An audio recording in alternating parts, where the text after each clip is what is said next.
L'affaire Gabriel Chabani Lissassi et Junior et Joe Chabani est déjà en appel à la cour d'appel de Kinshasa-Gombe. Au premier degré, au tribunal de grande instance de Kinshasa-Gombe, Junior Chabani et son petit frère Joe Chabani ont été condamnés à perpétuité pour tentative de meurtre sur leur propre grand frère Gabriel Chabani. Cet appel n'a pas été interjeté par sentiment, Monsieur le Président. Ils ont relevé appel. Et sur l'acte d'appel, vous verrez, il y a mal jugé. Mais la partie civile demande à la Cour le rejet de cet appel. Il me semble que les personnes qui ont donné procuration à l'avocat pour interjeter appel ne sont pas ces mêmes personnes-là qui sont parties au premier degré. Si la Cour peut donc vérifier le jugement, le nom qu'il y a sur le jugement par rapport aux noms qui sont sur les procurations pour voir si ce sont les mêmes personnes qui sont au premier degré et ce sont les mêmes personnes qui ont donné procuration pour interjeter appel. Et en conclusion, nous disons que puisque ce n'est pas la même personne, ou ce ne sont pas les mêmes personnes, il y a une recevabilité de ces deux appels-là. Au premier degré, les juges du TGI Gombe étaient arrivés à se faire une conviction que Junior et Joe Chabani avaient effectivement attenté à la vie de leur grand frère. La conviction se fonde sur ce que la Cour a considéré être un mensonge des prévenus. Dans la chronologie des faits, Junior Chabani a reconnu avoir regagné en clandestinité Kinshasa par pirogue à partir des Kingabwa.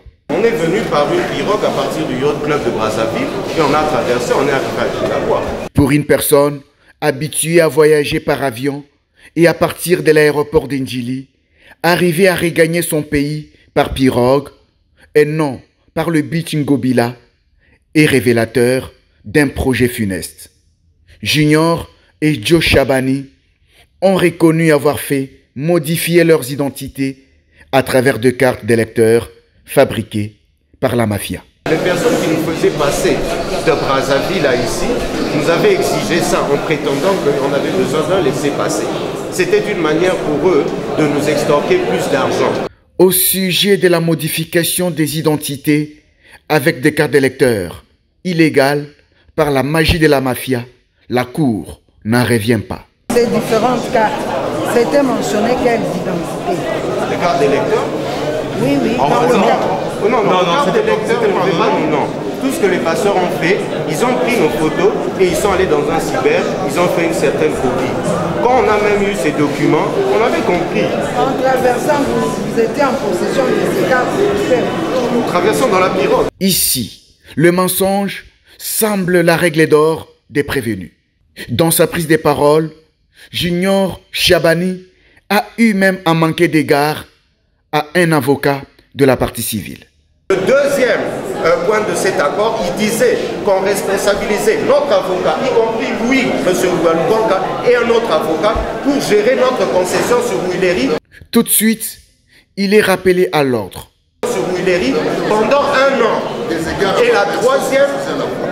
Mais il nie sur le champ son manque de respect envers un avocat. Je l'ai dit maître, j'ai pas dit son nom. J'ai dit maître. Et quand l'on suit toute son intervention, ça donne ça. Deuxième point de cet accord, il disait qu'on responsabilisait notre avocat, y compris lui, M. Oualoubanka, et un autre avocat pour gérer notre concession sur Huileri pendant 1 an. Et la troisième... Maître, j'ai dit maître. Je l'ai dit maître, j'ai pas dit son nom. J'ai dit maître. Le courage de nier paraît diabolique. Au nombre des mensonges des prévenus figure la raison de leur retour au pays. Selon eux, c'était pour récupérer l'argent de la vente de la première maison de la succession. L'argent, parce que l'argent a été déposé dans un compte, cela veut dire que vous pouvez le recevoir directement. Pourtant, cet argent leur avait déjà été viré dans leur propre compte, en témoigne ce relevé bancaire. Ils pouvaient bien le retirer en Europe où il s'est trouvé que venir au Congo en clandestinité, ce qui confirme l'existence d'un projet funeste contre leur propre grand frère, touché par balle sur le boulevard du 30 juin, et eux ont été arrêtés dans le même rayon, dans les mêmes heures du forfait et en cagoule. Les voici ici en image le jour de leur arrestation. Ils ont laissé pousser leurs cheveux, porté des chapeaux et cache-nez avec des gants aux mains. À se demander si la sécurité peut laisser ce genre de personnes accéder dans une banque et retirer de l'argent. À la question de savoir si Junior et Joe Chabani sont capables de tuer, on peut y répondre par l'affirmative. Junior et Joe Chabani savent bien manipuler les armes.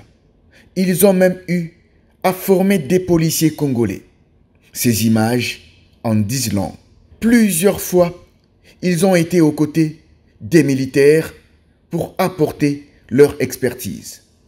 Ils se révèlent être en possession de tous les moyens possibles pour réaliser des projets funestes. Pour l'heure, l'affaire est en instruction en appel à la cour d'appel de Kinshasa-Gombe. Gabriel Chabani, qui n'a eu la vie sauve que par l'intervention des dieux, attend voir la justice dire le bon droit.